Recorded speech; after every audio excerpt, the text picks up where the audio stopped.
Сәлем достар, бүгінгі тақырыбымыз мемлекеттен қалай тегін жер алуға болады.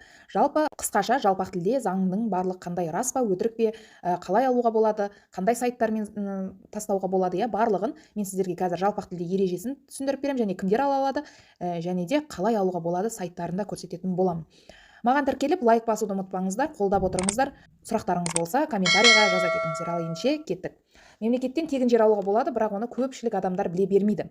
Қалай алуға болады, қайдан алуға болады? Өзі жердің 3 бағыты бар, ЛПХ жер, ИЖС жер, садоводство, дача деген секілді, Енді бұл жерлер біз жылдап кезекке тұрамыз, кезекке жер кезегіне қойдым, сонау 2005 жылы қойдым, 2020 жылы қойдым деп айтып жатады әркім әртүрлі.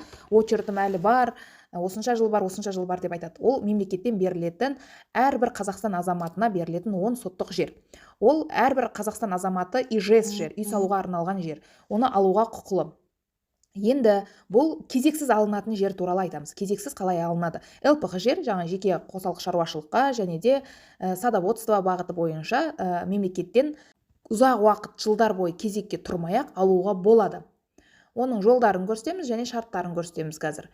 Егер де сіз ЛПХ немесе садоводство кезекпен алсаңыз, ана жақтағы кезекке тұрған очертім күйіп кетпей ме деп сұрап жатады. Жоқ, ол күйіп кетпейді, ол тұра береді. Сіздің кезегіңіз келген кезде ЛПХ садоводство алсаңыз да ИЖС жерді алуға құқығыңыз бар.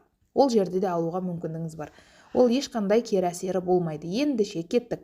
Қалай алуға болады? Акиматқа өтініш жазылады, ол жеке сайтпен жазылады. Бірінші сіз бос жерді тауып аласыз, және де сол жерді тауып алып, фотосын, барлығын, местоположениясын көрсете отырып, өтініш жазып, акиматқа сайт арқылы жібересіздер. Мен ол қандай сайт, қалай іздейміз, қалай бос жер табамыз, оны қазір көрсетіп беремін сіздерге.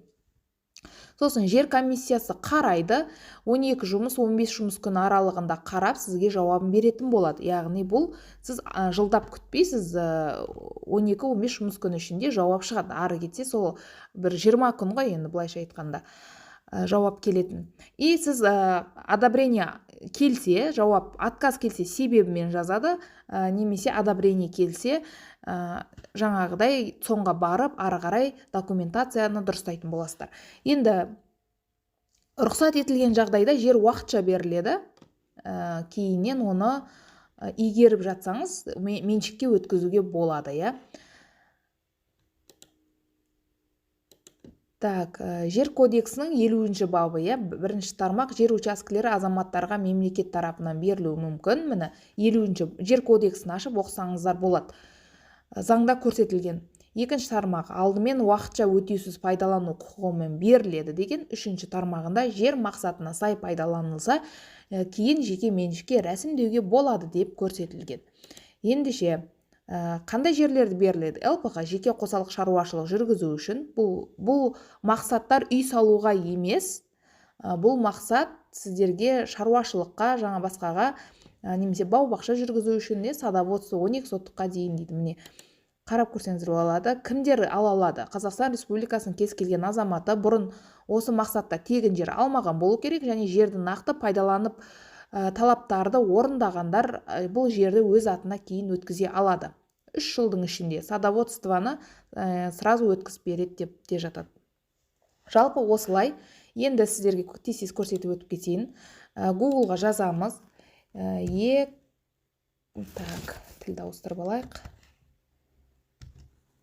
Ген дегенді басамыз. Міне осы сайтқа кіресіздерде, бүкіл Қазақстан картасы тұрады. Сол картадан іздейсіздер бос жерді. Мысалы, любой бір жерді жақындата салайық. Міне Айнакөл ауылы дейді. Айнакөл ауылы.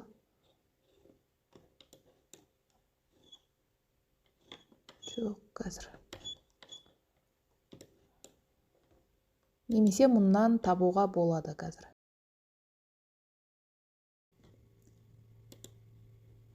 Немесе міне қараңыздар, любой кез келген облысты таңдауға болады. Мысалы, Алматы облысы дейді, қандай ауданды қарасақ болады. Кез келген, мысалы, Қарасай районы дейік. Міне Қарасай районы көрініп тұр, Енді осы жерден бос жерді қалай табамыз?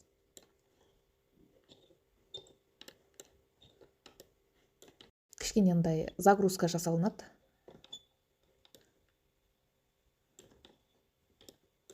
Мен қазір көріп тұрған жоқпын қандай ауыл екенін. Қазір көреміз жақындатып.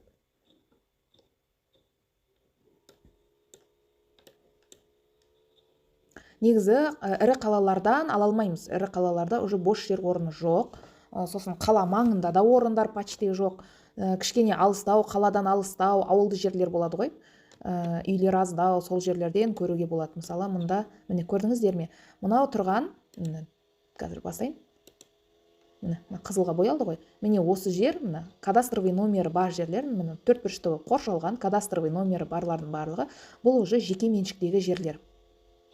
Қараңыздар, мынау бос тұр, иә, мына кадастровый номер мен мынаның арасындағы жерлер бос тұр. Мына жер бос тұр, міне мына жер бос тұр. Мынандай жерлер міне бос ашық тұр, иә. Осындай жерлерді бос тұрма, міне сіздің ауылыңыз делік та, сіздің ауылыңыздан жер іздеп жатсыз. Қарайсыз, кейбір үйлер бар, кадастровый номерін әлі жерді заңдастырмаған, бірақ сол жер өзінің атында, иә, заңдастырмаған әлі жерді, бірақ үй салып қойған, или жаңағыдай мемлекеттен осындай ЛПХ садоводствомен алғанда, игеруге алғанда игеріп жатыр ол жерді, мысалы. Игеріп жатыр, демек ол жерлер мысалы әлі заңдастырмаған деген секілді. Сондай жерлер болса, оны ала алмайсыз. Ал ондай жер, мына жерге үй салынған ба, мына жерге бау-бақша, жаңағыдай қора сондай салынған ба, салынбаған ба, оны көру үшін біз Google-ға қайтадан кіреміз.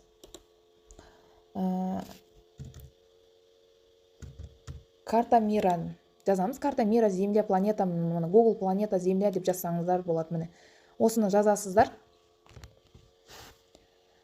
Так, осы жерден міне бүкіл әлемнің глобусын шығарады, картасын. Сол жерден Қазақстанды, жаңағы өзіңіздің ауылыңызды тауып аласыз.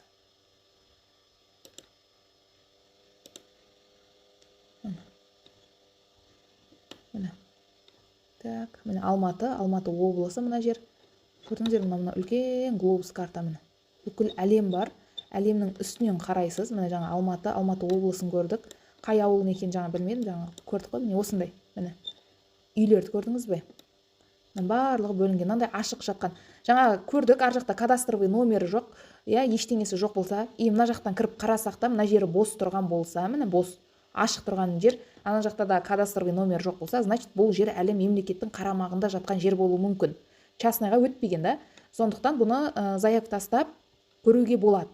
Если отказ келуі мүмкін, сізден бұрын бұл жерге басқа адам заявка тастап қойған болса, тағы басқа сондай себептермен, немесе жаңағыдай бұл өзеннің жағасында үй салынуға, шаруашылыққа қолдануға бірдеңе болмайтын жер, запрет қойылған жер болса, онда отказ келуі мүмкін. Отказдың себебі жазылады.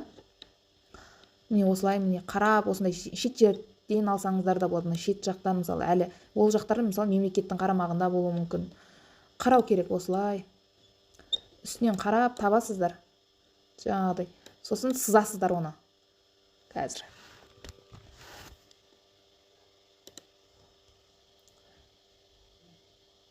Так, міне қараңыздар. Мысалы, осылай табасыз, үстінен скрин жасап аласыз да, Word-қа саласыз міне.